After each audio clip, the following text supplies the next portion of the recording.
Эпидемия жыл соңына дейін жалғасады. Қазақстандық астрологтар сәуір айында дәл осындай болжам жасаған еді. Әрине ол кезде бұл жаңалықты қалжың ретінде қарастырған едік. Ал қазір уақыт өте келе бұл хабар шындыққа жанасатын сияқты. Бүгін репродуктивті медицинаның Қазақстандық ассоциациясының президенті Вячеслав Локшин елдегі орын алған жағдайға байланысты карантиндік режимді жыл соңына дейін ұзартуды ұсынды. Оның айтуынша қазіргі таңда науқастардың 70% бұл індетпен симптомсыз ауырып жатыр. Бірақ қалған 30% науқастар еліміздегі медицина саласына едәуір ауыртпалық келтіруде. Сондықтан карантин уақытын ұлғайту бұл дұрыс шешім болып табылады. Себебі карантинсіз бұл індетпен күресуге қаражат та, медицина қызметкерлері де жеткіліксіз. Қазақстан Республикасының денсаулық сақтау министрі Алексей Цой елде 1 қаңтар мен 15 шілде аралығында 234.187 науқаста пневмония тіркелгенін хабарлады. Министрдің мәліметінше осы аралықта індеттен 3.327 адам қайтыс болған.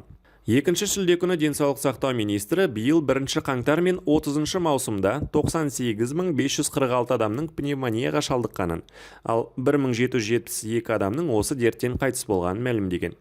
Егерде 1 қаңтар мен 30 маусым аралығында 1772 адам көз жұмса, ал 1 қаңтар 15 шілде аралығында 3327 адам қайтыс болса, министрдің айтқанынан шығатын қорытынды шілденің алғашқы 15 күнінде Қазақстанда 1555 адам пневмониядан көз жұмған.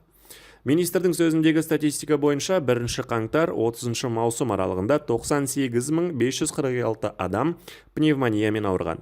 Ал 1 қаңтар және 15 шілдеде 234.187 адам пневмонияға шалдыққан. Демек, шілденің бірінші жартысында Қазақстанда 135.641 адам пневмониямен сырқаттанған. Міне осылайша Қазақстанда шілдеден бері орта есеппен күніне 9000 адам пневмонияға шалдығып, 100 адам көз жұмған.